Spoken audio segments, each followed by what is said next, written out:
साथियों, जय भीम, जय भारत, जय संविधान, जय मंडल, जय जोहार, जय विज्ञान, जय लोकतंत्र, जय जवान, जय किसान। आज का लाइव, वैसे तो मैं पूरे दिन ही लाइव था और पूरे दिन में जो कुछ चल रहा था उस पर नज़र बनाए हुए था। आंदोलन में भी मैं हिस्सा लेने के लिए सड़क पे भी उतरे थे, लेकिन आज मेरी कुछ और ड्यूटी थी, मैं उसको भी निभा रहा था कि कहीं कोई इस तरह की बात ना हो। सर्वप्रथम मैं बहुजन समाज में जन्मे सभी संतों, गुरुओं और महान पुरुषों को नमन करता हूँ। मैं अगर उनके नाम लेने लग जाऊंगा तो बहुत सारा समय भी जाएगा और किसी ना किसी एक आधे महान पुरुष का नाम छूट भी जाता है, तो मैं सभी को एक बार में ही नमन करता हूं। वो महान पुरुष जिन्होंने अपना पूरा जीवन बहुजन समाज के लोगों को अपने पैरों पे खड़ा करने के लिए लगाया, मैं ऐसे हर एक महान पुरुष को नमन करता हूं। साथ साथ आज मैं पूरे देश के बहुजन समाज को भी नमन करता हूं। आज आपने संविधान की रक्षा के लिए, आरक्षण की रक्षा के लिए, देश की रक्षा के लिए, अपने अधिकारों की रक्षा के लिए जिस तरह का प्रदर्शन किया है वो काबिले तारीफ है। इसलिए मैं देश के बहुजन समाज के हर एक नौजवान को बहुत बहुत धन्यवाद देता हूं, बहुत बहुत उसको मैं उनके लिए मंगल कामनाएं करता हूं। उन माओ बहनों के लिए भी जो सड़कों पर निकली, उन बड़े बुजुर्गों के लिए भी, तमाम संगठनों के लोग जो सड़कों पे आए, मैं उनका भी बहुत बहुत अभिनंदन, स्वागत करता हूं। और मैं ये जो ऐतिहासिक भारत बंद सफल हुआ है, मैं इसकी जितनी प्रशंसा करूं उतनी कम है। ये किसी मेरे अकेले या एक पार्टी संगठन ने नहीं, ये आप सब लोगों की मेहनत के कारण हुआ है। मैं इसका श्रेय आपको देता हूं। ये एक शुरुआत है, ऐसे बहुत सारे मौके हमारे पास आएंगे, क्योंकि जो लोग सत्ता में बैठे हैं वो तमाम तरह के षड्यंत्र, तमाम तरह के प्रयास करेंगे और लगातार साजिश करते रहेंगे कि बहुजन समाज के लोग वापस 1950 से पुराने हालातों में चले जाएं, जैसे 1950 से पहले थे। लेकिन आपको, मुझे अपने प्राणों की बाजी लगाकर और संघर्ष करके अपने हक वंचित समाज के अधिकारों को बचाना है और उन अधिकारों को समाज तक पहुंचाना भी। मैं पुनः आपको ऐतिहासिक भारत बंद, संवैधानिक, शांति प्रिय और संघर्ष का जो एक उत्कृष्ट नमूना आज आपने पेश किया देश भर में, मैं पुनः आपको धन्यवाद देता हूं और आप बधाई के पात्र। हमने 2 अप्रैल 2018 से सीखा था कि आंदोलन की कामयाबी इस बात पर निर्भर करती है कि उस आंदोलन में हमें नुकसान कितना होता है। मैं आज इस बात में बड़ा बेहद आपके संघर्ष से, जिस तरह से अनुशासित रूप में आप लोगों ने संघर्ष किया, मैं इसके लिए भीम आर्मी आजाद समाज पार्टी के नेता, कार्यकर्ता, जमीनी साथी, बहुजन आंदोलन के सिपाहियों का, हक वंचित समाज के पहरेदारों का दिल से धन्यवाद करता हूं। 2018 में जो बंद हुआ था उसमें हमने 13 से 14 लोगों की शहीदगी हमारे हिस्से में आई थी, लेकिन इस बार के बंद में आपने जिस तरह से मेरी और तमाम नेताओं की, जिन्होंने आपसे अपील की, उनकी भावनाओं का सम्मान किया और बंद को शांतिपूर्वक सफल बनाने के लिए जिस तरह का संघर्ष किया, अपने गुस्से पे कंट्रोल रखा, तमाम तरह से सभी षड्यंत्रों को बेनकाब किया, तमाम तरह से जो सीक्रेट कोड आपको दिया गया था उसका प्रयोग करके समय समय पे आपने विरोधियों को अपने आंदोलन में घुसने से रोका। इसके लिए मैं आपका धन्यवाद देता हूं। सम्मानित साथियों, आपने देखा एक ऐतिहासिक भारत बंद अधिकारों के लिए, धार्मिक आयोजनों में हम लोग इकट्ठा होते हैं, लेकिन संघर्ष के लिए इकट्ठा होना ये खुद में काबिल तारीफ है। मैं चारों तरफ नजर बनाया हुआ था, कई जगह घटनाएं भी हुई है, जैसे जहानाबाद में मारपीट ही की गई है कार्यकर्ताओं के साथ, बहुजन समाज के लोगों के साथ। जिस तरह से पटना में लाठीचार्ज की गई है, वो दर्द भी मैंने देखा। कई जगह पे छिटपुट एक दो दुर्घटनाओं की, मुजफ्फरनगर में भी एक दुर्घटना हुई, एक्सीडेंट। कई ऐसी घटनाएं भी मेरे संज्ञान में आई। सुबह संभल में, मुरादाबाद में, जौनपुर में जिस तरह से कार्यकर्ताओं को पकड़ा गया, हाउस अरेस्ट किया गया, उनको अमरोहा में, उनको संभल में जिस तरह से रोका गया पुलिस द्वारा, जिस तरह से सड़क से आके रोकने की बजाय रोककर वहीं मूर्तियों पे और धर्मशालाओं में ज्ञापन दिलाने के लिए मजबूर किया गया, जो लोग सड़क पे आए उनको थाने में बंद कर दिया गया। ऐसी बहुत सारी सैकड़ों सा घटनाएं हमारे संज्ञान में आई और लगातार हमने उस पर काम करके प्रशासन को चेताने का, अपने लोगों को रिहा कराने का और तमाम तरह की जो परेशानियां उन्होंने खड़ी की उसको, उन परेशानियों को खत्म कराने का प्रयास किया। लेकिन साथ साथ सम्मानित साथियों, मुझे आपसे कहना है, ये जो संघर्ष हमने किया ये मेरा अपना संघर्ष नहीं है या किसी एक आदमी का संघर्ष नहीं है, समाज के अधिकारों को बचाने का संघर्ष। इस बंद से हमने सरकार को चेताया कि निजीकरण के जरिए जिस तरह वो आरक्षण खत्म कर रही है ये अब नहीं चलेगा। ठेकेदारी, लेटरल एंट्री, संविदा, आउटसोर्सिंग के जरिए जिस तरह से सरकारी नौकरियों को खत्म किया जा रहा है ये अब नहीं चलेगा। अब मैं सड़क पर तो हूं लेकिन पार्लियामेंट में भी हूं। मैं आपको वचन दे कहता हूं कि पार्लियामेंट में इस मुद्दे को जोर शोर से हम लोग उठा के सरकार का ध्यान आकर्षित करेंगे और मजबूर करेंगे कि वह अध्यादेश लाके आरक्षण को संविधान की 9वीं अनुसूची में डालें। साथ साथ मुझे आपसे ये भी कहना है कि संघर्ष के लिए बुलावे नहीं भेजे जाते। अभी प्रथम चरण खत्म हो गया। आज ही मैं अपने साथियों से कहना चाहता हूं देश भर के कि वो कल से ही मीटिंग स्टार्ट कर दे। 11 सितंबर को हमें दिल्ली में अपना शक्ति प्रदर्शन करके समाज का जो है की ताकत जो है, समाज का जो बल है, समाज का जो आक्रोश है, समाज की जो चिंताएं हैं, उसको भी हमें दिल्ली के पटल से सरकार के सामने रखना है। समाज ने बंद बुलाया, हमने गंभीरता को जांचा, एक एक चीज पर नजर बना के रखी, पॉइंट टू पॉइंट सब चीजों को किया, तमाम चीजों का प्रयास करके, संकलन करके, तमाम वार रूम बना के, वो नंबर जारी करके, सब कुछ करके हमने कोशिश की कि आंदोलन सफल हो। हमारी फर्स्ट प्रायोरिटी ये थी कि आंदोलन सफल हो। अब मैं आपसे ये कहना चाहता हूं कि अब आपको पुनः कमर कसनी पड़ेगी। मैं भीम आर्मी आजाद समाज पार्टी के बहादुर साथियों से कहना चाहता हूं, अभी से आप व्यवस्था कर लें। 11 सितंबर को हमें केंद्र की सरकार को और स्टेटों की सरकार को ये बताना है कि वो दिन चले गए जब हमारे अधिकार, पूरे के पूरे अधिकार हमें डकार ले जाते थे और हम लोग चुपचाप मायूसी से दूर खड़े होकर देखते रहते थे। वो दिन चले गए जब हमारे अधिकारों को लूट लिया जाता था, हम पे जुल्म जाति की जाती थी और हम लोग चुपचाप कोने में दुब के बैठे रहते। वो दिन चले गए। अब जो नई जनरेशन है वो अपने अधिकारों को इतनी आसानी से नहीं जान देगी। आज मैंने किसी से कहा भी और मैं आपसे भी कह रहा हूं, क्या कभी आपने 2014 से पहले सुना था कि कमजोर वर्ग के लोग अपने अधिकारों के लिए भारत बंद करते थे? ये नई ऊर्जा जो है, ये जो नया बल पैदा हुआ है समाज में, ये भीम आर्मी के नौजवान साथियों के संघर्ष, उनके समर्पण, उनके संकल्प और जो दिल में उनके आग लगी है बहुजन महापुरुषों के सपनों को पूरा करने के लिए, ये उसकी देन है। आज बहुत सारे कर्मचारियों ने मेरी अपील के बाद छुट्टी ले लेके भी इस बंद में शामिल होने का काम किया। उन्होंने भी अपनी सामाजिक जिम्मेदारी को निभाया। मैं उनसे भी कहना चाहता हूं कि अब कमर कसने का समय आ गया है। ये अधिकार मांगने से नहीं मिलेंगे।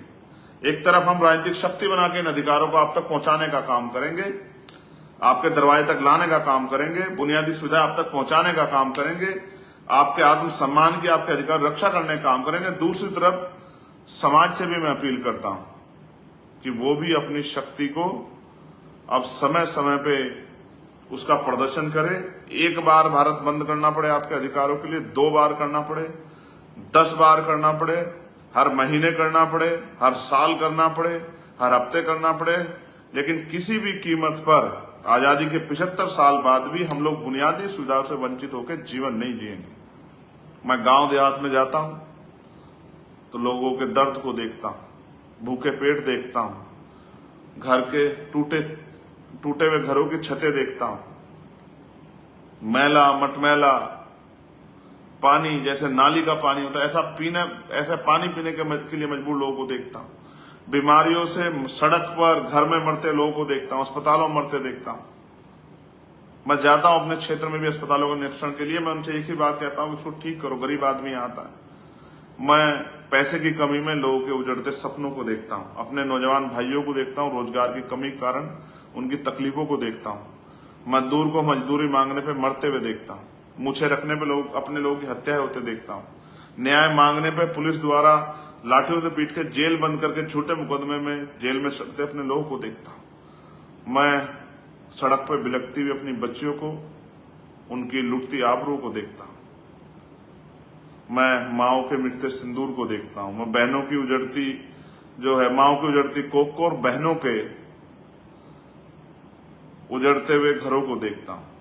बहुत तकलीफ होती, सब कुछ होते हुए भी आज भी हम पे होने वाला जुल्म कम नहीं हुआ, और जो अधिकार हमें बाबा साहब अम्बेडकर ने संघर्ष करके दिलाए उनको लगातार सरकारें खत्म करने का काम कर रही। मैं भूख से बिलखते बच्चों को देखता हूं।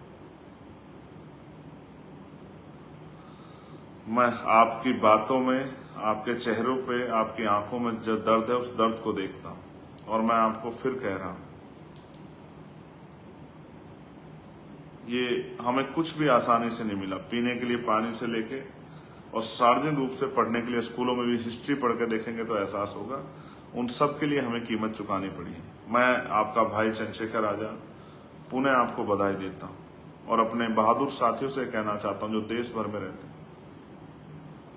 समय है, अधिकार बचा लो। और अधिकार संघर्ष करके ही बच सकते हैं। और मैं किसी पर टिप्पणी नहीं करना चाहता, लेकिन बहुत सारे लोगों को समझ में आया कि हम जो संघर्ष करते हैं सड़कों का, वो संघर्ष ही सरकारों को हमारे लोगों के खिलाफ कानून बनाने और हमारे लोगों का अहित करने से रोकती है। वरना सरकारों का बस चले तो हमारे लोगों को कच्चा चपा जाए, हमारे अधिकारों को निगल जाए, सारे अधिकार पूंजीपतियों को दे दें। इसलिए मैं आपसे कहता हूं, मैं जो मांगे उठाता हूं वो समाज में परिवर्तन की मांगे हैं, कि प्रधानमंत्री हो, राष्ट्रपति हो, राज्यपाल हो, मुख्यमंत्री हो, उनके मंत्री हो, आईएएस हो, आईपीएस हो, क्लर्क हो, कोई नेता हो, कोई भी हो, सबके बच्चों को सरकारी स्कूल में पढ़ना चाहिए, जिससे सरकारी स्कूलों में सुविधाएं आए, गरीब के बच्चे को, किसान मजदूर के बच्चे को भी पढ़ने का अवसर मिले, और अच्छी पढ़ाई की व्यवस्था हो, कम खर्च में व्यवस्था हो, कम पैसे में उनको मौका मिले आगे बढ़ने का। और ऐसे ही कोई भी अधिकारी हो, कर्मचारी हो, नेता हो, अभिनेता हो, मुख्यमंत्री हो, प्रधानमंत्री हो, राष्ट्रपति हो, राज्यपाल हो, मंत्री हो, कोई हो, आईएएस हो, आईपीएस हो, वकील हो, जज हो, सबके बच्चों को जो सरकारी सुविधा ले रहे हैं, उनका इलाज बीमार होने पे सरकारी अस्पतालों में नेताजी का भी, अभिनेता जी का भी, अधिकारियों का भी, उनके बच्चों का भी होगा। तब तक सरकारी अस्पतालों में, जब तक ये काम नहीं होगा, तब तक सरकारी अस्पतालों में अच्छे इलाज की व्यवस्था नहीं होगी। मैं पुनः आपको याद दिला रहा हूं, तारीख क्या है? 11 सितंबर। आपने हर आंदोलन में मेरी बात के साथ खड़े होकर मुझे ताकत देने का काम किया, मेरी बात के साथ खड़े होकर इस देश को बहुजन समाज की ताकत का एहसास कराने का काम किया। मैं आपसे अपील करता हूं, आज से ही अपनी डायरी में नोट कीजिए कि 11 सितंबर दिल्ली, और दिल्ली को ये बताना है कि हम अभी जिंदा हैं, और इस तरह से इतनी आसानी से अपनी आंखों के सामने अपने अधिकारों को जाने नहीं देंगे। दिल्ली में बैठी सरकारें याद रखें, स्टेटों में बैठी सरकारें याद रखें, जो लाठी मेरे लोगों पे चली, एक एक लाठी का हिसाब होगा। ये बात मेरी आप याद रखना। मैंने सुबह भी कहा था, कल भी कहा था, अगर कोई सरकार हमारे लोगों पे लाठी चलाएगी तो उसका तख्ता पलट करने का काम, उसकी कुर्सी खींचने का काम उसको जमीन पे पटकने का काम उस सरकार को हम लोग आने वाले कल में करेंगे। और मैं आपसे आग्रह करता हूं, अब तो जागो प्यारो, अब तो नींद से जागो, अब तो आंखें खोलो। अब तो देखो कौन संविधान के इस तरह संविधान लेके आपके लिए घूम रहा था, ये कहते हुए कि संविधान बचाना, आरक्षण बचाना, लेकिन आपको समझ आया जब आपके अधिकारों की रक्षा की बात आएगी तो आपको खुद लड़ना पड़ेगा। आज भी तो आप खुद ही लड़े हो ना। कोई नेता जो संविधान बचाने के वादे करके, दावे करके आपके बीच घूम रहा था, आया क्या कोई? मैं किसी को बुरा नहीं कह रहा हूं, मैं तो आपको जगाने के लिए हूं और आप सब जानते हैं। 4-4 गोली मैंने इसलिए खाई क्योंकि मैं सच्ची और कड़वी बात कहता हूं। इन नेताओं का बस चले, जो नेता यहाँ दिल्ली में बैठे हैं, इनका बस चले तो मुझे अगले दिन का सूरज ना देखने दे, क्योंकि इनको लगता है कोई है जो खड़ा हो गया गरीबों के लिए। इनके झूठ और गरीबों की तकलीफों के बीच, जो इनके झूठ को बेनकाब करता है और गरीबों की लड़ाई को पार्लियामेंट में भी उठाता है, सड़कों पर भी उठाता है। मैं मेंबर ऑफ पार्लियामेंट बना हूं, लेकिन मैंने अपने तेवर नहीं छोड़े, मैं लड़ना नहीं भूला हूं, मैं सड़कों का संघर्ष नहीं भूला हूं, मैं तपती गर्मी में आंदोलन करना नहीं भूला हूं, मैं कई कई किलोमीटर नारे करते हुए अपने लोगों को जगाना नहीं भूला हूं, गांव गांव जाके लोगों को समझाना नहीं भूला, मैं संघर्ष करना नहीं भूला हूं। मैं आपका आजाद हूं, मैं आपका चंद्रशेखर आजाद हूं, इसलिए आपसे कह रहा हूं। मैं आपका सिपाही हूं, मैं आपका कार्यकर्ता हूं, इसलिए आपसे कह रहा हूं। कोई दिखा आपको कि हमें संविधान बचाना है, देश बचाना है? कोई दिखा आपको आपकी लड़ाई में आगे खड़ा होता हो कि आप मत जाओ, हम हैं? ये आपकी लड़ाई है सर। जब आपके अधिकारों की बात होगी तो आपको खड़ा होना पड़ा। आप किसी को वोट दे दो, कोई फर्क नहीं पड़ता किसी को, जैसे उनका मतलब निकलेगा। फिर आपको अपनी लड़ाई खुद लड़नी है, आपको अपने घर की रक्षा खुद करनी है, आपको अपने ऊपर होने वाले जुर्म का जवाब खुद देना है। समझदार हो, इशारा काफी। अब तो जागो, अब तो कठपुतली मत बनो किसी की। हम लोग संघर्ष कर रहे हैं या नेतागिरी कर रहे हैं, अपने समाज के अधिकारों के लिए तो कर रहे हैं, अपने बहुजन समाज को पैरों पर खड़ा करने के लिए तो कर रहे हैं। और जब हम घर से निकलते हैं, ये भी नहीं पता कि गोलियां कहां से हमारा सामना करेगी, जैसे हमारे अनुभव थे, फिर भी हम घर नहीं बैठे, तो आप महसूस करो कि जो लोग आपके ऐसे समय में साथ नहीं थे वो आपके कितने थे सी, और उनके राज में आपके हितों की कितनी रक्षा होगी। मैं एक बात और आपसे कहना चाहता हूं, मैं आज उन बहादुर साथियों को नमन करता हूं 2 अप्रैल 2018 के, जिन्होंने शहादत दी थी, और उनको भी जिन्होंने हजारों लोगों ने जेल काटी। लेकिन आज हमने कोशिश की कि कोई ऐसी घटना ना हो कि हमारे भाइयों को ये जुल्म सहना पड़े। ये मेरे कंधों पर जिम्मेदारी थी। मुझे भीम आर्मी आजाद समाज पार्टी के साथियों भरोसा था कि वो मेरा भरोसा नहीं टूटने देंगे। साथ साथ मैं ये भी कहना चाहता हूं कि आज जो बहादुर साथियों ने करके दिखाया देश भर में, वो उस इनकलाब का भी कोई तोड़ नहीं है। आप सच्चे सिपाही हो बहुजन समाज के, आप बहादुर योद्धा हो, आपका मुकाबला कोई नहीं कर सकता। अगर सरकारें ज्यादा हठधर्मिता, तानाशाही पे उतरी तो इन सरकारों का तख्ता पलट करने में भी ज्यादा समय में नहीं लगेगा। इस बात को भी मैं सरकार को कहना चाहता हूं। सरकार हमें कमजोर समझने की गलती ना करे, सरकार हमें हल्के में ना ले। हमारे अधिकारों हमारे विषयों को और हमारे अधिकारों पे जब चर्चा हो तो उनको हल्के में ना ले, और हमारी पार्लियामेंट में सड़कों पे कई बातों को हल्के में ना ले। हम अब ज्यादा इंतजार नहीं करेंगे कि हमारे लोग गरीबी, बेबसी, लाचारी, बीमारी, तमाम तरह की परेशानियों में सड़ते रहे और हम लोग आपके भरोसे बैठे रहे। आपने मुझे सुना, आपने मेरी बात के साथ खड़े होकर पहरा दिया, आपने मुझे ताकत दी, आपने मेरी हिम्मत बढ़ाई। मैं आपको धन्यवाद करता हूं, और मेरा भरोसा है कि आगे भी इस तरह से मेरी एक आवाज पे आप मेरी ताकत बढ़ाते रहेंगे। आजाद समाज पार्टी भीम आर्मी को ताकतवर बनाते रहेंगे।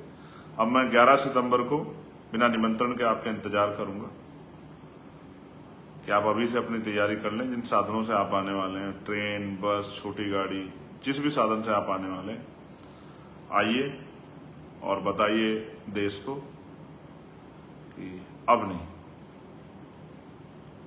नहीं चलेगा।